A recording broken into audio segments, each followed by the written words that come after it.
সকাল বন্ধুরা, আজকে হচ্ছে শুভ নববর্ষ বাঙালির। তো কার কার নতুন জামা প্যান্ট হয়েছে, কে কি করছো কমেন্ট করে বলবে। আর নববর্ষের দিন কাদের কাদের বাড়িতে পুজো হচ্ছে, মানে দোকানে পুজো হচ্ছে। আমাদের তো দোকান টোকান নেই, পুজোর কোনো ব্যাপার নেই।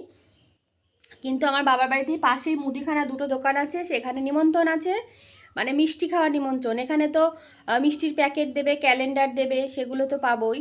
তার সাথে মিষ্টি পাবো অনেকগুলো।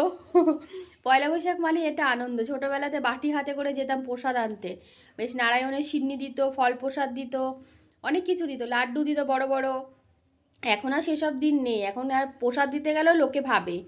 তো যাই হোক, শুভ সকাল, সবাই কেমন আছো? নতুন বছর শুরু বাঙালির, বাঙালির না মানে বাংলার নতুন বছর শুরু। তো যাই হোক, সবাইকে নববর্ষের শুভেচ্ছা। সবাই নতুন জামা প্যান্ট পরো, মজা করো, খাও দাও, ঘোরো। আমি তো রয়েছি বাড়িতে, মানে বাবার বাড়িতে রয়েছি, এখনও বাড়ি যাইনি। পয়লা বৈশাখটা এখানেই হবে। বাবা গেছে আজকে মাংস আনতে, খাসির মাংস আনতে গেছে। তো যাই হোক, বাবা বাজার থেকে আসুক। আমার বাবারে চা খাওয়া হয়ে গেছে।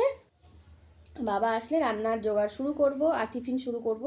তো আজকের মতন এখানেই টাটা। সবাই ভালো থেকো, সুস্থ থেকো, সাবধানে থেকো। আর নতুন বছরের শুভেচ্ছা। মানে বল, নতুন বছরের শুভেচ্ছা। সবাই বলে শুভ নববর্ষ। শুভ নববর্ষ। আমার মেয়েও জানিয়ে দিল, সবাই ভালো থেকো।